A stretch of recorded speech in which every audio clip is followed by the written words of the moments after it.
Hello, everyone, and welcome back for some more Drag Race gossip, secrets, and drama. So, today I have something a little bit different planned, and I have someone very special with me here. My guest today is a stand up comedian, actor, podcaster, musician, and songwriter who you may know by his alter ego, The Gay Pimp. His big break came when he starred in Logo's late night comedy show, aptly called The Big Gay Sketch Show, but you may know him best for his widely popular YouTube show, Hey Qween, where he interviews a host of colourful characters, including queens from RuPaul's Drag Race. He's now started a new chapter of his varied career now that Hey Qween has officially moved to Wow Presents Plus, and he's here with me today to spill all the piping hot tea. So please welcome the gayest daddy there is, the hilarious Jonny McGovern! I've made it. The gayest daddy there is. Thank you, gay Jesus, and thank you, Drag Tea with Matt. Oh, honey. I thought you might like that. Of course, I am what I am. What can I say? Thank you so much for being here. It's so lovely of you to come on. I know, obviously, my audience was very excited when I said that I'd be having you on my channel. Obviously, having a kiki and talking about, obviously, the legend that is Jonny McGovern and Hey Qween. Secrets and drama. Honey, we're going to hear to spill the tea. Please do. I'm sure all my audience are ready to sip all of that tea as well. All right, baby. I'm obviously very excited to speak to you, and obviously now with Hey Qween, we'll discuss that in a little bit. But Hey Qween, obviously widely popular show. I love Hey Qween. I've been watching it since the start. You're definitely kind of, for me, one of the OGs of doing particularly Drag Race interviews, because I know that before I even became a content creator on YouTube, I used to watch Hey Qween all the time. And actually, you're probably one of the people that would be my guess inspirations for wanting to do YouTube, because I used to watch you all the time. Right. I love Hey Qween. I love that. Thank you, baby. Yes, we were doing it before everybody was doing it. I mean, now, honey, that's one of the reasons why it felt so good to get with World of Wonder, because as you know, the girls have commitments everywhere to the big stars, to Entertainment Weekly, Viacom. You got to get in there where you can. So Yeah, exactly. That's what was really kind of the most exciting about doing this with World of Wonder. This new season wasn't like, can we get them? It was like, we can get them and they're flying in. You know what I mean? Like, that's fun. It's really fun. No, I definitely have so many questions about Hey Qween that I've wondered for years. I mean, we'll get onto that a little bit later. I just wanted to first start off. Obviously, we'll talk about Hey Qween and obviously moving to Wow Presents Plus and everything, because that's really exciting for you. So well done on that.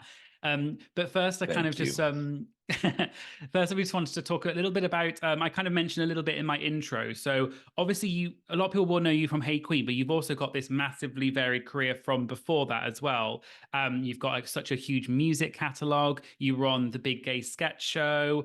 So I was wondering if you could maybe just talk a little bit for people maybe that don't know that much about you outside of Hey Qween. I was wondering if you could potentially just explain a little bit about that part of your journey in your career. Early Jonny McGovern 101. Students, sit down. The tale that begins.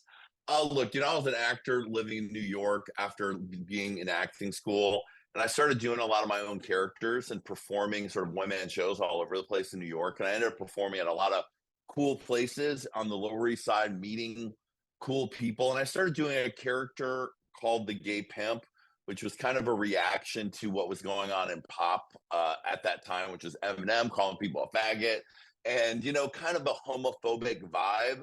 And look, the only way a Lower East Side alternative comedian could really protest was, I'll write a gay musical about it. So I wrote this musical called Gay Pimp versus Eminem, The Wrong Fag to Fuck With. It was at midnight on Fridays. And look, it was a hot mess, but it had original songs in it. I sang songs like Girl, I Fucked Your Boyfriend, and the song that eventually popped out of that show, Soccer Practice. So I had this weird Lower East Side career of performing at these tiny little gay bars, but acting like I was doing a big pop spectacle with like 5 go-go backup dancers and drag queen cheerleaders. And eventually that act got bigger and bigger till I got a producer met me and was like, what do you want to do with this? And I was like, well, I want to make a music video. And so this was before YouTube, Matt. So why the hell I thought it was narcissism that I was like, a music video, that's what I want to make. We made a music video for a song I did called Soccer Practice. which is like sort of a parody of everything that's masculine, that's supposed to make you feel as a queer person that maybe you didn't belong to it. The military, athletics, sports, soccer, football, army, navy, all that stuff that made us feel weird. And it kind of flips it and turns into an analogy for gay sex. So we made this music video for this song, and out of the blue, it became this huge, like, hit, like totally grassroots style. It started playing at video bars all around the country. Gay guys were discovering it and sending it to each other. The queer audience was finding it in clubs. And it ended up getting downloaded like 5 million times from my website. And let me tell you, that was a rickety website that my friend made, Matt. This was early years. But that video went wild. It got added to MTV Europe and Asia. And I suddenly, being this like sort of comedian on the Lower East Side, had this side career as this gay pop star. And honey, I went with it. And what I did, for 8 years or so, I made videos, toured, and all the songs were very gay empowerment, gay comedy, dickmatized, sexy nerd, man areas. And I kind of put it to the side for Hey Qween when I really was so involved in just the everyday of doing that. But that was a whole sideline for me. And then, I was on the first gay sketch show. My co-stars are now much richer and more famous than me. Kate McKinnon from Saturday Night Live and Oscar nominee Coleman Domingo, honey. We shared a dressing room. Okay, can I borrow $20? And then, I've been podcasting for, honey, 20 years. I started so long ago, almost 20 years. Started in 2006 with my first podcast, Gay Pimpin' with Jonny McGovern. And it became the first gay podcast to bust into the top 10 on iTunes. And, it was one of those ones that really affected a lot of people at a certain age too, that were looking for a way to get into their queer identity and queer celebration. And that's really what we did on that podcast. So, and I've just been hustling. I've been doing gay stuff, singing about dicks and butts and drag queens, interviewing queer people, telling queer stories. I also produced 2 seasons of Go for the Gold. I would start off as a party promoter, Matt. So as a party promoter, the parties that I threw were all like go-go based. Like the Go-Go Boys were the stars. And I knew you could have really star quality from just somebody on a box shaking their ass. And that there was more than just like, it's just their bodies. There's like a lot of, as much drama and characters there are in drag queens, Go-Go Boys have that too. So for Out TV, we made a great 2 seasons, sort of a drag race of Go-Go called Go for the Gold, with a wink, of course. The title of to win was America's #1 champion, Go-Go Superstar. Star. You had to say star twice. It's a very serious title. Obviously, you talked about your varied career, and obviously you've been on. We'll talk a little bit about like the Kate McKinnon yes. Thing, because someone asked a question about that. We'll get to that a little bit later. But obviously, one of the things you mentioned was obviously you've had such a varied career. You are really one of those pioneers, I think, which is what so many people said, that you were out there doing the thing before so many people were, because the technology just wasn't there at that point, or it was only just starting to become there with podcasting and YouTube and all of that stuff. And then obviously that then led you on to Hey Qween eventually. And obviously, I think that's potentially what a lot of my audience probably would potentially know you from, because it's Drag Race related, a lot of it. Because that's where the drag tea is served. You were the original drag tea served. So with Hey Qween, I was just wondering if you could sort of, because I always thought it was just such a cool show, and I thought it was so interesting the way that you always had such amazing guests on, and you'd get them to spill the tea, and we didn't really have anything like that at the time, and even since, there's not really anything like that where the queens are so sort of open and will just talk and spill the tea. And I always felt like it just came across as so professionally done, in the sense that it looked so polished and had the queens there. I was always just wondering how Hey Qween came about and how you managed to get all of those amazing guests on. Honey, hustle. Like there was nothing special about getting them. I sent them emails, Instagram messages. Look, I think people, when I started the show, I just thought it would be something I'd do quickly, maybe a conversations with Jonny McGovern. It was going to be called Hey Qween, but I figured we would just say Hey Qween, and then I'd chat. Didn't really think of it in that same way. And I've told this story before, but when I started to think of Lady Red in the mix, I hearkened it back to the old like Tonight Show with Johnny Carson and his sidekick Ed McMahon, and they would chat up front, and then the guest would come on. Ed McMahon would still be on the side making comments and being himself. And I thought, that would really work for to show with Lady Red, so that she would be there. We would chat up front because we were great friends. We could just improv and have fun. And then she could just go off and not have to pay too much attention, but just look really pretty, have a snack, comment when necessary, when she wanted to. And that just sort of created like a little world that I thought people could come into because it was the two of us. It was like you were coming into our little bubble. And it helped that RuPaul was one of the first guests. It made the other Drag Race girls take notice. Then Detox came on. And then I think after Detox came on, Willem asked to come on. And then, it was like more like they just kept coming and coming. And then also at that same time, Drag Race was going from like our thing in terms of the queer community to like the world's thing. The first bunch of seasons it was still like we knew them, they were stars to us, but they weren't fully out there killing it mainstream style, which is really what became. And so we grew with them. And, I had a studio that backed me and helped us continue to grow, but very tight budgeted operation. And I edited everything. I booked the guests. I did a million jobs. There were always people supporting in different roles, but it almost got to a point where I got burned out because it was like we're delivering Hey Qween, Look at Her, Drag Fan, all these other seasons of shows, and really it was like me in an office being like, okay, all right. So yeah, it was a lot of hustle, is what it was. Lady Red lived with me, so we could be time to go. Let's go. We're going to the studio, getting my purple Corolla. Let's go. Lady Red also, she was kind of like a muse for me. So we would have fun imagining like, okay, what are you going to wear for the show? What do we need? What are we going to talk about? And because we hung out so much and spent so much time together, we didn't have to even think about that.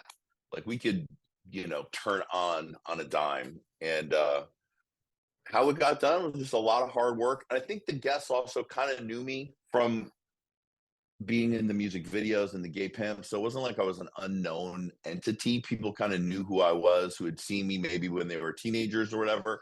So I think that also helped people open up.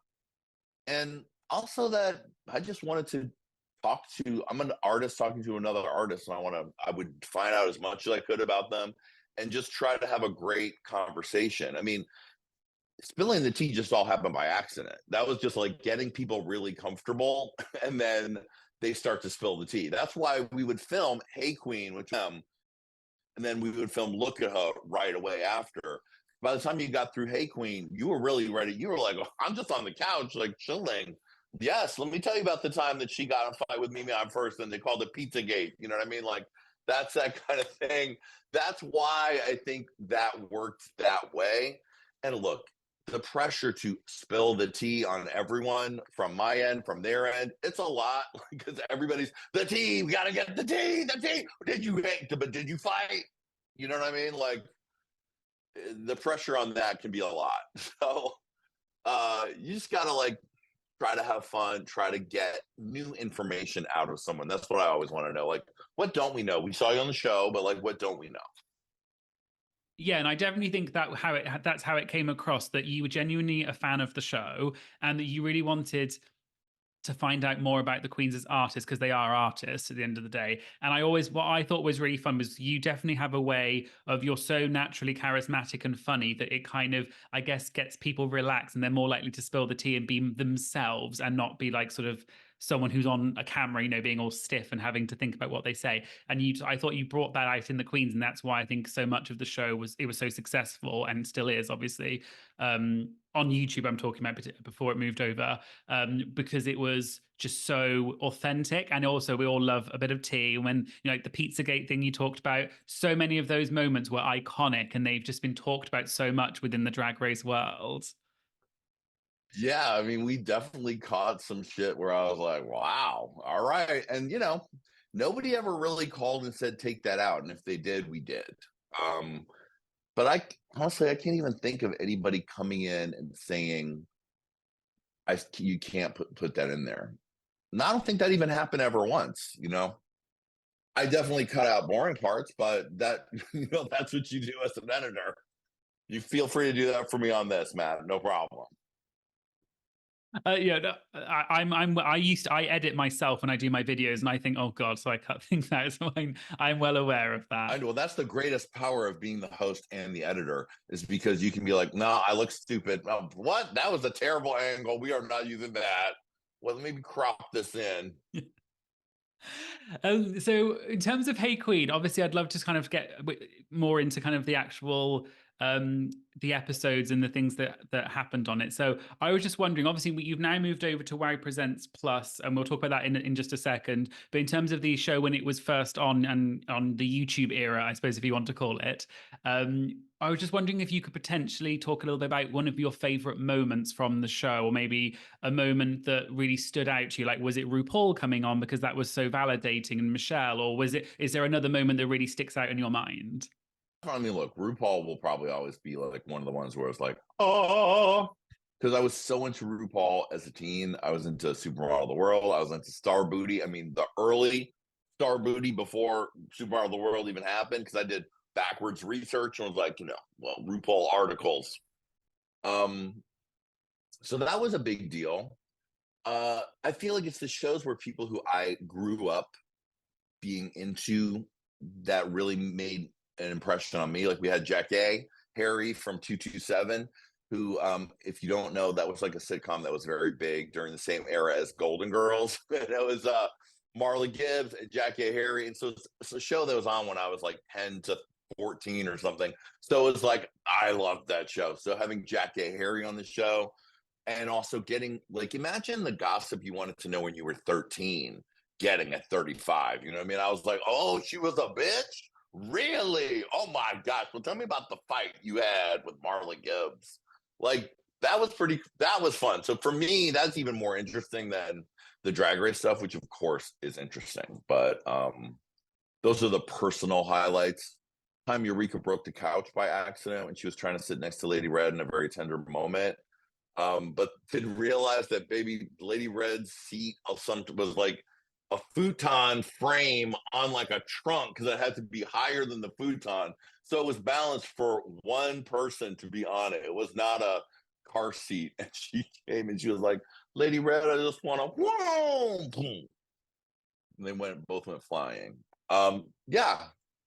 So, I mean, there's so many, there were so much cheese spills. Sometimes I have to remind myself, I'm going through for old clips. I'll be like, God, this is good. This is good. This is still good. Definitely. And I mean, for example, one of some of my favorite episodes or moments from the show as well, were I always thought sometimes it was the moment you least expected someone would say something. Like, for example, when Trixie and Katya are on, and then Trixie sort of made a comment about Alyssa, saying that like there had been some disagreements between them during a backstage moment, and Alyssa had sort of stormed off and called them the B cast. And then Trixie talked about that afterwards in, I think it was, and she said that Alyssa called her, and they were like, oh, I heard there was drama and we've squashed it. And I thought it was just so cool that being on your show allowed two queens to have resolution to something that they might not have even thought about. Yes, I mean, I believe that was called Mimi versus Alyssa. This is getting real cheesy, which is why I thought of something about pizza, because Alyssa supposedly said, well, I want to say that this is getting real cheesy. And then supposedly they almost came to blows. At least that's what we heard on the show. You're going to have to go back to the archives to that episode, which is still on YouTube, and get the full story, because even I don't fully remember. But yeah, that was a moment that we were like, that is interesting. Like that, to make suddenly when the show is in the middle of conversations, that was interesting. Sometimes stressful, but interesting. Yeah, no, I mean, you definitely had like great moments. Like, there's been moments I've talked about in my video, like obviously Pearl being on, like that was obviously when she talked about RuPaul and everything, like that was such an interesting moment. And even I was a bit like, oh, and I was just, but Pearl's just so like, she's just so cool and just said it. And I was like, good for her for speaking her mind and everything. But it was just funny. And like, even you, I could see you were just a bit like, oh, this is great. Like, you weren't expecting it. I said to myself, just don't say anything. Just like listen, let this person speak. Very interesting. Very interesting. No, it's true. Obviously, and I think as interviewers, you do have to obviously be quite careful and just you let them talk, and that's fine. But it was an interesting story, and it's her experience, so it's fair enough. Well, I was often criticized for talking over people early on in the show, and so I have also. Well, I've just gotten older. You know what? People get really criticizing about being like, why aren't they letting them talk? One of the reasons the interviews are good between people, and this is how it started on Hey Qween, was I was just trying to have a fun conversation between me and the person. It wasn't like interview question, answer, interview question, answer. And sometimes that's when people feel like, why is he talking when Gotcha's talking? It's like, well, honey, we're having a conversation. Okay. But that doesn't mean that we can't all take notes. And of course, over the years I did, so you won't catch me over talking, okay, anymore. Everyone learns, and you always, yeah, that's fair enough. And one of the I've things been doing it for 10 years, okay. exactly. And then obviously one of the more like recent developments on Hey Qween, because obviously Hey Qween was massively successful on in the YouTube sort of era, if you want to call it the different eras of Hey Qween, and now it's in its Wow Presents Plus era. So obviously that was really exciting that at the beginning of this year it was announced that Hey Qween was moving onto Wow Presents Plus. And I was just wondering what that felt like, because as someone, I can imagine when you said RuPaul came on your show originally, it felt really validating. How did that feel to think, my show that is not just about Drag Race, but there is a large component of that, is now going on to the official network that does Drag Race? Well, maybe that's what we wanted from the beginning. Once it really kind of started to get into that mode of the stars of Drag Race were coming to the show. And we did work together in different variations, but not in this big of a way where they took on the promotion of the show. And like, you know what, to be honest, like I don't know where else to really like what to keep it interesting for me. I really needed to be like in the conversation in the early stages of the conversation. Because there's so many shows about the show that like talking to somebody 2 years later, like sometimes it's like everyone you said everything that you could say about that one thing that you said in the workroom that one time that you said, and like so when I talked to World of Wonder, I was like, look, there's everybody's doing this, but we have Hey Qween is the place people know to get the tea. And why shouldn't it come to the mothership? And let's get the tea like right away, like right when they come off the show, they're eliminated. We get to talk to them. And that is back to making it like kind of exciting, for me. Plus, working with the people producing the show with me are Emmy winners. So it's really exciting. And so that's what we wanted from the beginning. God, I wish Lady Red was here to enjoy this and an even higher quality level of snacks from catering that she would enjoy. But it's, this is how I thought this is what made it worth coming back to again. Because to be honest, the trudge of like another person in the conversation after 8 times of talking about the same shit, I don't think honestly I was really interested in doing it anymore. But this made it like I was like, well, this is it. This is the shit that just happened. We're talking about it right now. And so it's so fun and exciting. And like it re-energized me 100%. No, that I can definitely see it was like a refresh and almost not a rebrand, but a kind of a new era, like I said, of Hey Yeah. Qween. One of the things that I really love about Hey Qween is obviously how much we get to learn about the queens and everything. And I think now that you're interviewing the queens after they get eliminated for the newest season, which is season 16, the thing I really like about it is someone, for example, like the first episode, which was obviously Hershey LaCour-Jete. The reason I really liked those interviews because obviously we didn't get to know Hershey that well. She was only on 2 episodes. So when you got to obviously ask her questions and talk about, and she was talking about her family and her adopted or the stepchildren, and it's just stuff like that. There was so much stuff that we didn't know about, and I thought it was so interesting. And then obviously you get the tea, like when you interviewed Amanda and asked her about Plain Jane, like we all wanted to know, and obviously they were both being quite tight-lipped about it for fair reasons. But then obviously you got to ask her in your very Jonny way, and obviously you're so sort of charismatic in the way you ask, so people are just willing to tell you. But I thought it was just so interesting.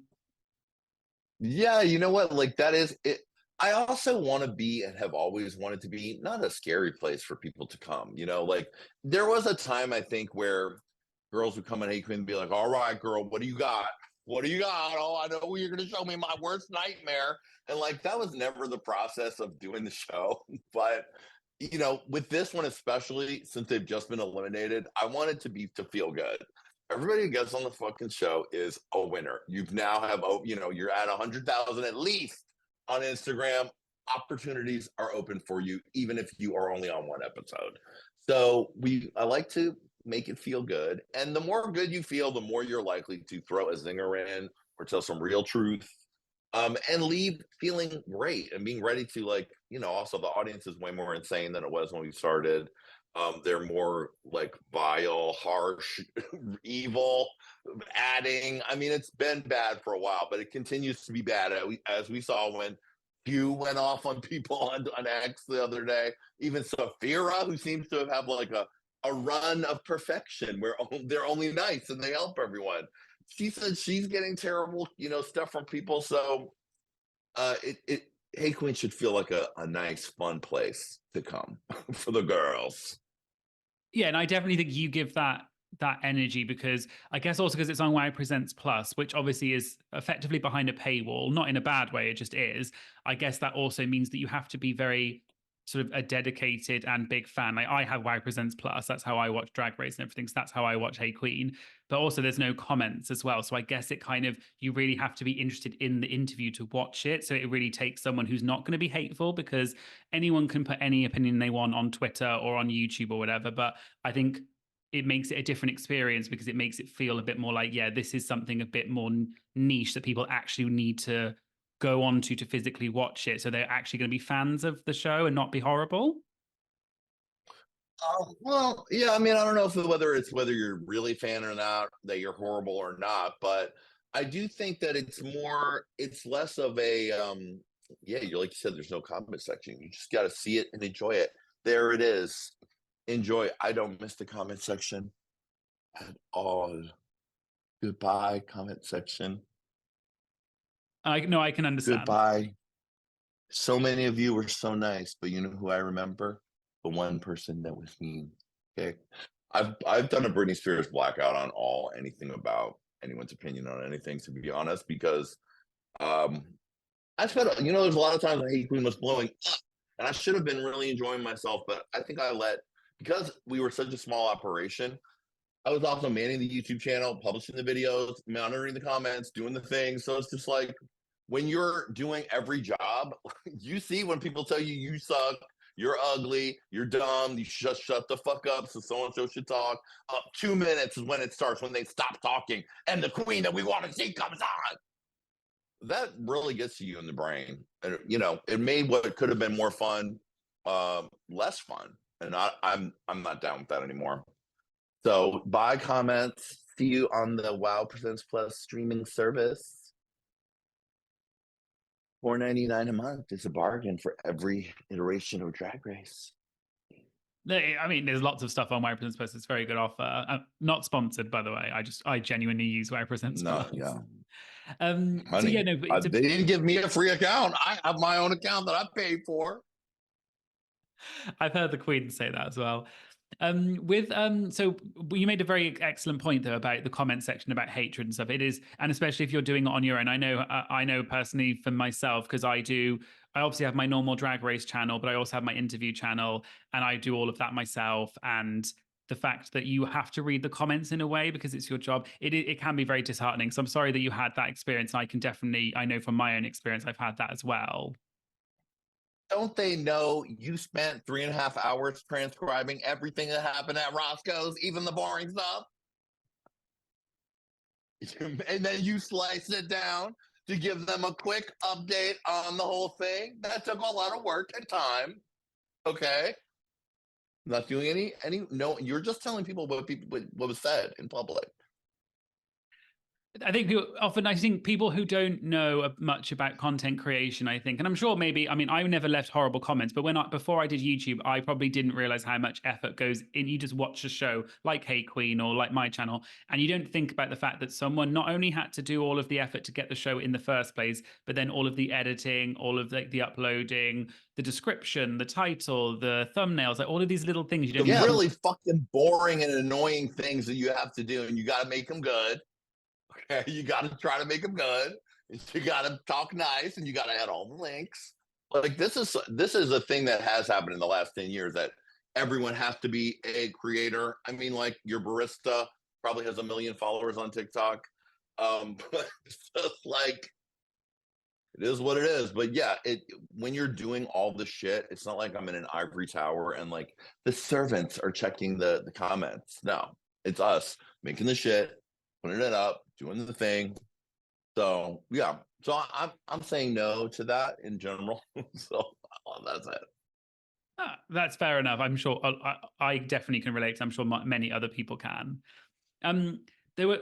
I was wondering if we could move on to the questions that my subscribers submitted, because there were so many questions Bring that it. people had that were to do with things that you were saying. So I wanted to kind of go back to some of the things, but I wanted to incorporate the questions into them.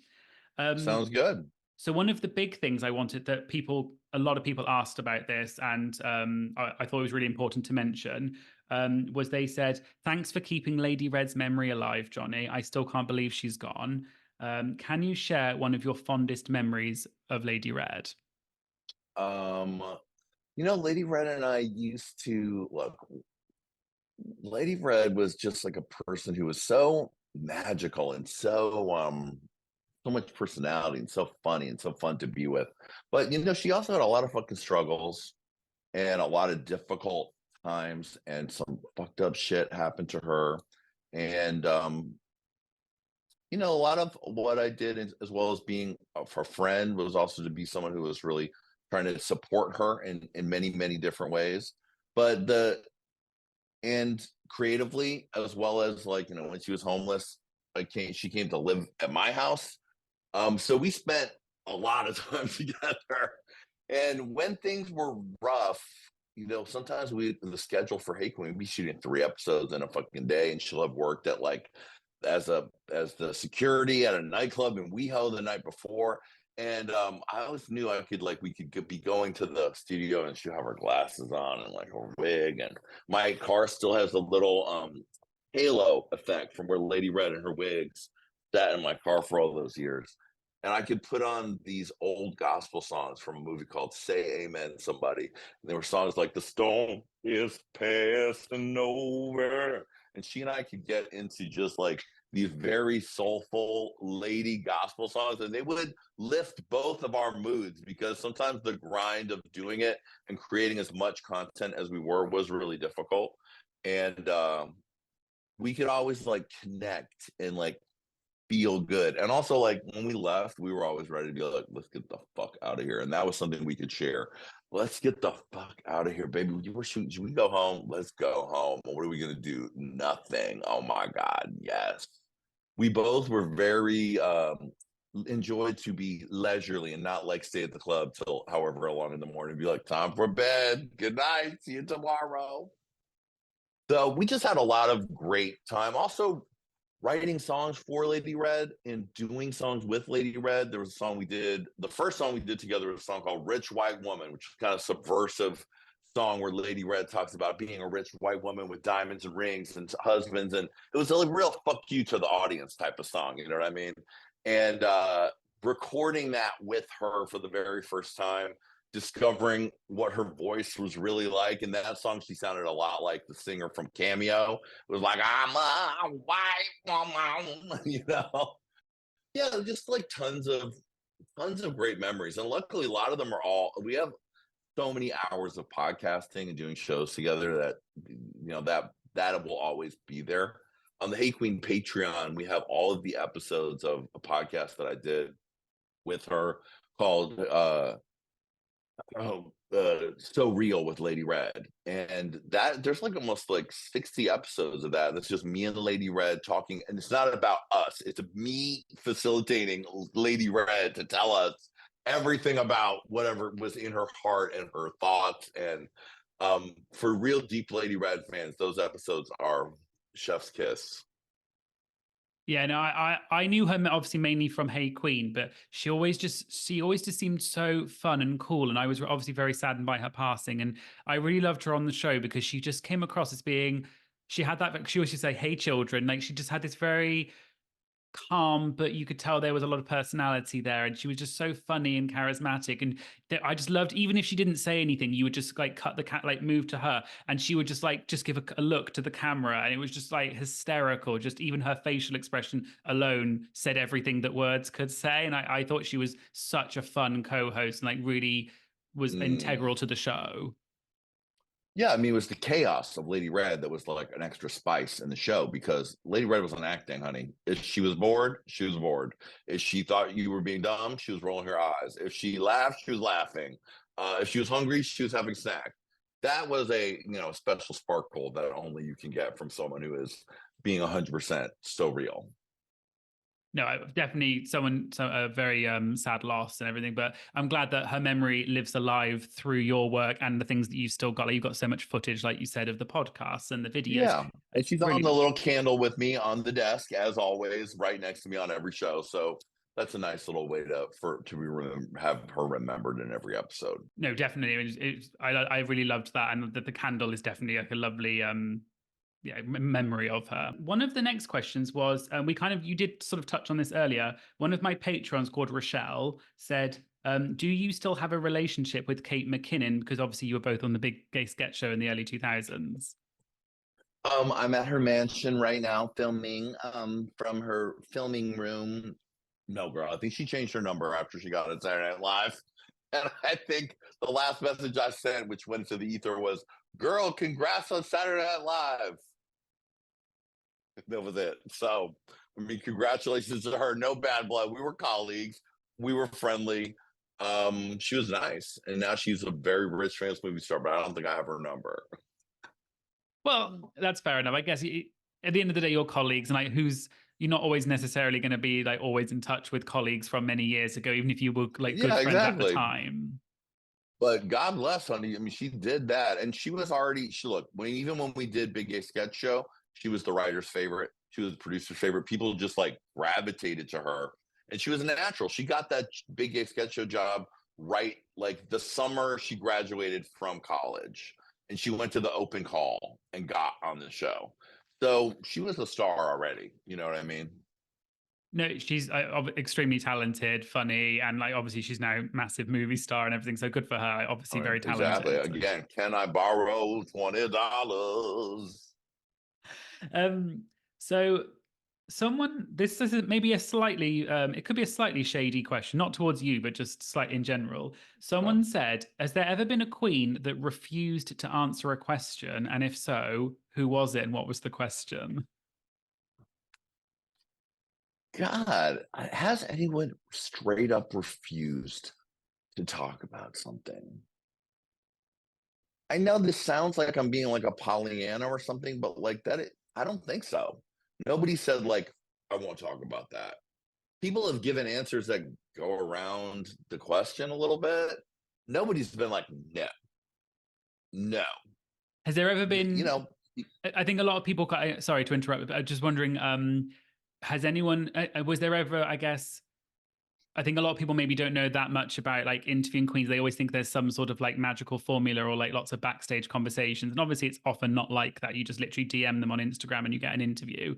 But was there ever, I guess maybe this person's asking, was there ever a queen that said, I don't want to talk about XYZ? Like these topics are off the table and you were kind of told in advance what you could and couldn't ask? there have been a rare occasion when someone's come on, and when I say rare occasion, I mean like two times in the history of the show, where someone's manager will say, hey, they can come on the show, but they don't want to talk about this one thing. Now, usually it's something that, first of all, I would have never mentioned anyway. And the one in Kent that I'm not going to say who it is, uh, there was like some weird thing that had popped up on the internet, and it didn't make the person look good. And they were like, just don't, they don't want to talk about that. And I was like, oh, well, I didn't even know about that really. And if I did, I certainly would have been like, guess what we're talking about? Um, and maybe that's happened once as well. Like, there, like on one hand, the amount of times that that is the case, usually people just come and like brace themselves for whatever it is. And it's like anything we talk about usually has been on television or you've said it in public. We're not like going to like spy on you at home and get secret information. Usually because you talked about it. So we figured you might as well address it. I mean, shall we address it? No, it's very true. A bit like I guess it's the same with my channel. I always think, well, if you're talking about, obviously the Queens are famous and they're on a TV show, they're effectively they are celebrities and they have thousands of followers and things. And you're only talking about things that they have publicly said and put out there. So I think that's kind of what makes it fun, because we're all in on the joke. We're all in on it because they said it. You're not going through their trash at their home and like, do you know what I mean? It's sort of you're I just don't have talking about time. them I don't as. have the time to go through their trash. Yeah, I wish there was a more juicy answer, but really the answer is no. It's been nobody's been weird. No one was a bitch. Everyone was fucking super nice, and we always had fun. I mean, some people were more interesting than others. Some people there's more dancing that we would have to do to be like, well, what about this? Well, that was what a boring answer. What about this? Let's make a joke. Hey, Lady Red, was that boring? Yes, it was. Oh, my goodness. Well, let's try another tack. I can edit this out later. I mean, sometimes if you see me, like, it's funny because I'm trying to get something for out of the person. So there's that. But no one's ever hostile, mean, rude. It's always pretty fun and delightful every time I've had anyone on the show. I mean, I think early seasons there was like a porn star who came on who did not want to talk about being a porn star, and that probably was one of my most annoying interviews. It's like, I'm a designer now. Well, I want to let you know they're still a porn star. They're not a designer. But they came on the show and they did not want to talk about being a porn star. We're kind of like, why would we talk about that? I was like, well, because you're a famous porn star. That one I had to edit out a lot. But that was very, very, very early. Other than that, no one's shady. No one's. It's always pretty delightful. Sorry, I wish there was a more interesting answer. Often that's the truth of it. I mean, the same with me. Like none of the because the Queens are obviously happy to be on your show or like on my interviews or whatever, because it's free publicity for them and they enjoy talking about their life and their career. So they're not going to be hostile. This isn't like some sit down. This is your life, really serious. It's just supposed to be a fun kiki. Yeah, yeah, exactly. So another question was, someone said, so happy to see Hey Qween on Why Presents Plus. Will Look at Her still be connected to it? And can you say which of the season 16 queens has been your favorite or a favorite moment from one of those interviews? Look at her rights are still tied up elsewhere, so we're playing new games on this season of it. So they're not connected currently. But that really also works for where we're at right now, which is the format of Hey Qween, just talking to the girl about themselves. Um, and we play versions of games like that. We play Get Off or, Kiki Kai Kai Cut a Bitch, things where you're getting the same sort of take from it, though I don't necessarily say those words. And what was some like a favorite moment? Oh, well, I mean, I just had Plasma on, and Plasma was just a delight. First of all, I thought Plasma was gonna be like 5'2", like tiny, like that I could put like and rock like a baby.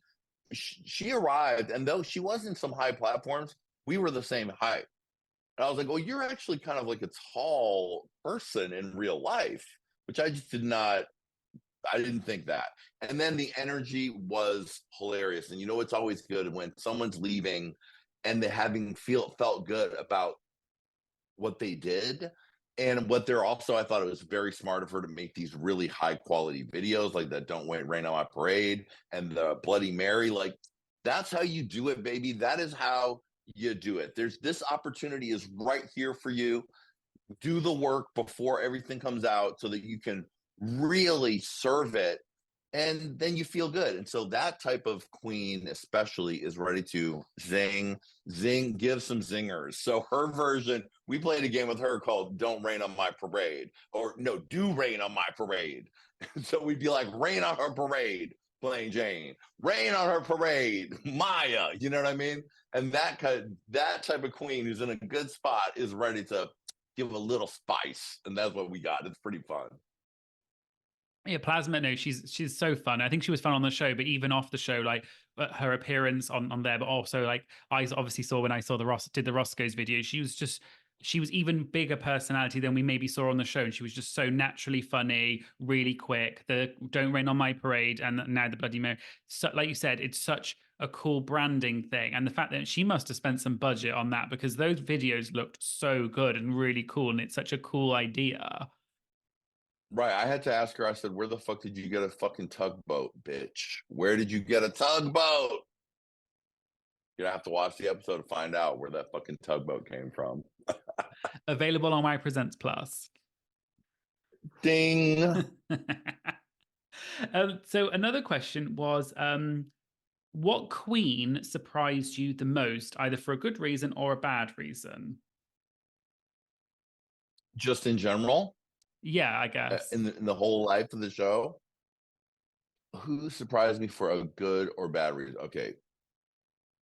When when Gia Gunn came on, ready to just like for coming for blood, like that is look, there's not I am a hearts and flowers and everyone's sweet, but baby, when Miss Gia Gunn came on, I was rewatching this to make for clips for like recently, and it's just like she now talk about someone who went into their own personal business. There was like a thing, like a story between where she lost a earring that Carmen Carrera had lent her in her car, and they went hiking and they couldn't find it, and she wanted to let her know. I mean, there was a battle, and she gave us all the personal information, the personal details, and then her stuff with Laganja. Like, I mean, like Gia Gunn came, changed outfits for look at her, gave a different, separate look, and then proceeded to just go for it.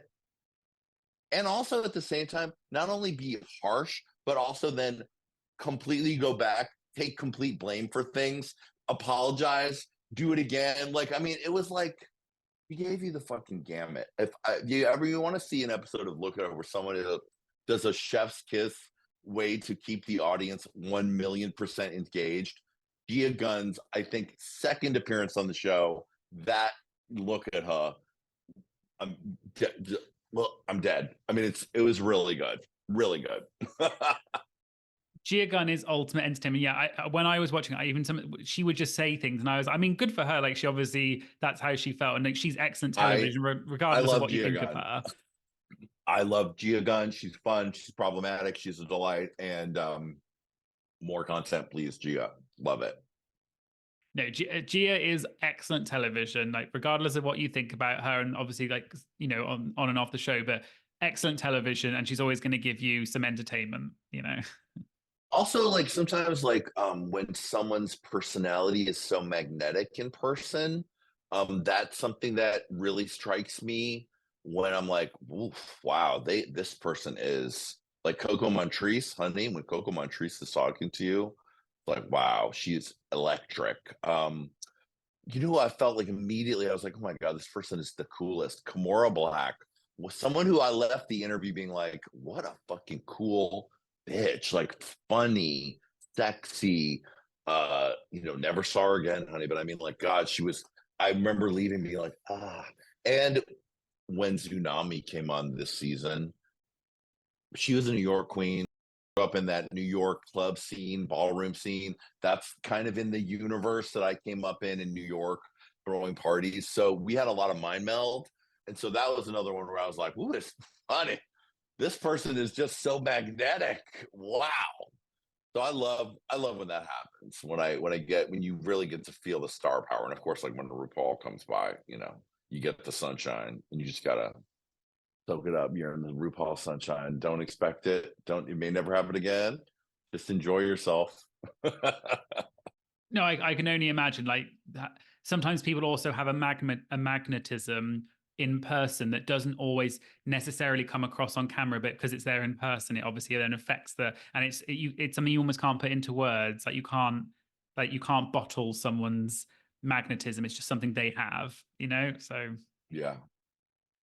someone on Twitter from Brazil, they said, I'm from Brazil, and I would like to ask if you intend to add the old seasons of Hey Qween on YouTube to WoW, I think is what that was the first bit, because they want to see all the interviews. Mm-hmm.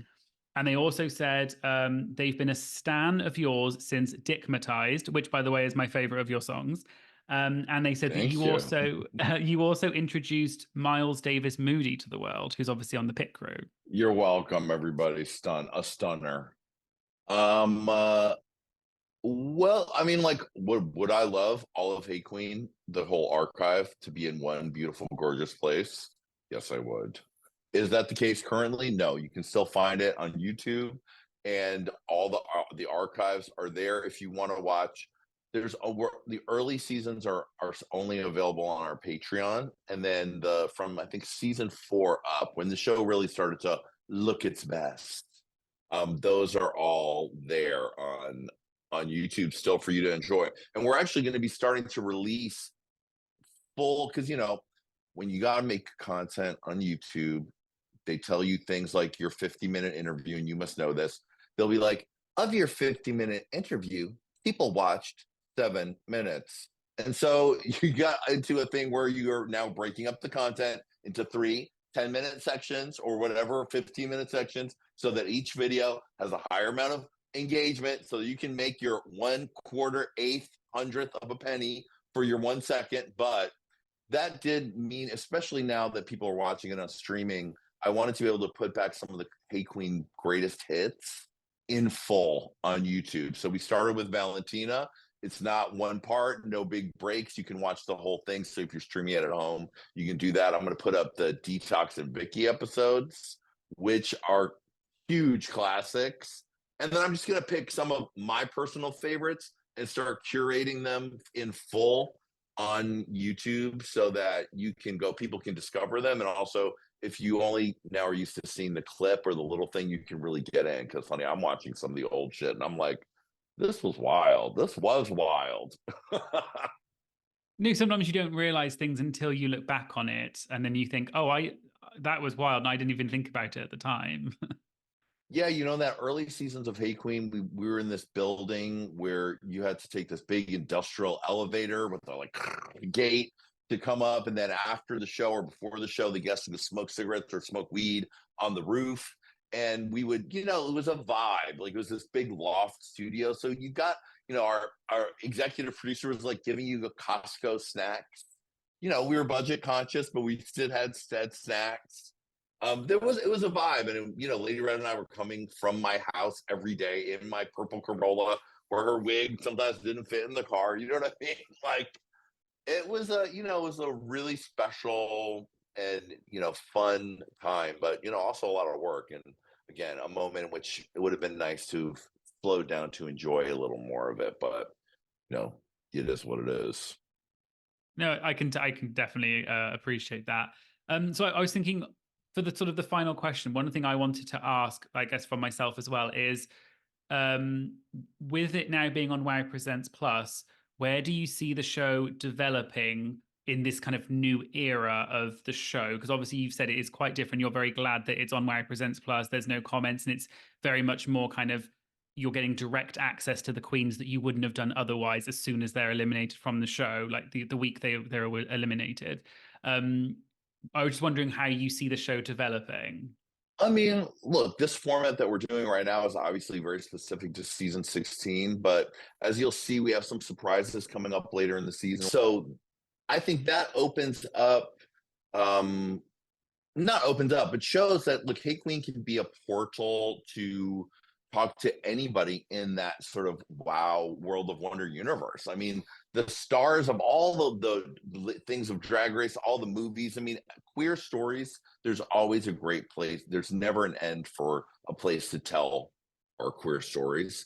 And if Hey Qween were to continue on, I'd love to certainly jump on. Of course, you have to deal with all the schedules when they're filmed years apart and whatever, but like, I'd love to talk to each All Stars girls. I'd love to do DragCon and like get in quick interviews with the girls. Like, I've been doing this and in this world of following these artists and their stories and this show and the trajectory of it and all of the secret tea and drama. Um, and so Hey Qween's just a natural, hopefully keep going. I'd like to do it in front of the British way, where it's like, Hey Qween, series 12, film it, do it, let it sit there, and then come back in a little while with something else delightful and fun. Like, I don't want to film like 900 fucking episodes and be like, oh, you know what I mean? Like, doing it this way is so fun. There's a great team at World of Wonder. I can like think of dumb shit like, we had Plasma. It turned out she didn't wear that little cute wig she wore for The Sound of Music was not what she was supposed to wear. Originally, they had this huge mushroom wig that she was supposed to wear, which she took home and cut the shit out of, and so she didn't have to wear it on the damn show. And she ended up wearing this cute little wig that we saw. Well, we brought the wig back. I said, well, where's the wig? I was like, can we bring the wig back and confront her with the wig? And yes, we did. And that's the shit you just can't do, when you're on the hamster wheel doing it all yourself. So it's that kind of fun stuff. I think it's a natural to always be able to come back, because I love talking to queer people. That's really the heart of it all. I love being gay. I love queer community, and I love drag. I love artists, and that's what's fun, is connecting, having fun, and just like trying to make you smile, And if it doesn't make you smile, well, there's no comment section, so go suck a dick.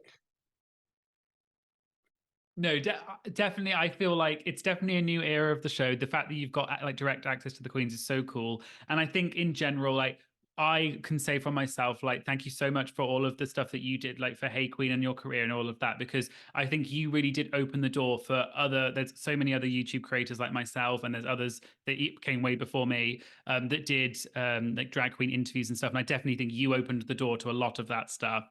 And so many people in the comments basically were just saying Jonny is a legend. Like, they didn't really have a question. It was just kind of saying, oh, I've done it, Matt. I've done it. What can I say? I'm wearing a plaid jacket, matching shirt and jacket in front of a plaid wall. Is this luxury? Yes, it is. well, thank you so much for being part of it and coming on my channel and everything. I know people were very excited to hear from you. I was just wondering if there's, where can people find you online? Do you have any projects or anything else that you'd like to talk about? Yeah, honey. Well, look, I'm doing a podcast every week, not drag race related, but pop culture related. I do a show called Jonny McGovern is Gay as Fuck. And it's me and you sitting down and whispering all the gossip into your ear. And so I call it a show where pop culture and dirty gay stuff meet, because it's pop culture, but through the lens, like a real gay lens. Like, are they showing his butt? What about that Jake Gyllenhaal trailer? Wait a minute. Is that a scammer on OnlyFans, or are we gonna really see him get fucked? You know what I mean? That kind of shit.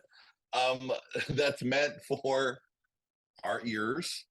So that's free. It's every week. If you want to hear me doing more podcasts, I do them on Patreon, patreon.com/gayest of all time. That's where I'm back with my homies from the old days. And then I got a new album coming out in the summer, honey. I decided after Man Areas became a 22 million streamed hit on Spotify last year. 22 million, Matt. I didn't do one lick of work to get that, and I loved it. And I said, you know what? That ratchet, nasty, gutter, dirty strip club anthem has gotten 22 million streams. I should unretire from music if that's the case. So I've recorded an album called Man Areas. And baby, it's just nothing but nasty, gutted, rotted, gay strip club anthems. And where can people find you online? I'm on Instagram. Jonny McGovern is your daddy. That's it. I mean, look, just know what it is, and that's what it is. Thank you so much for being on. And obviously, like we said, make sure you obviously go and check out Why Presents Plus with Hey Qween now on there. And I'll put a link in the description. Well, thank you so much for being on. Obviously, you are genuinely one of the inspirations for me, and I'm sure many others when I saw you, because you really were one of the first YouTubers that were really in that space, like really coming out for the community and really sort of showing the side that not many other people have seen to these queens and to these other artists that you interviewed. So thank you so much for everything you've done. And you're continuing to do it as well on WAG Presents Plus on Hey Qween. So Thank you, sweetie, and bless you, my child. thank you so much. Bye. Bye. Thanks, sweetie.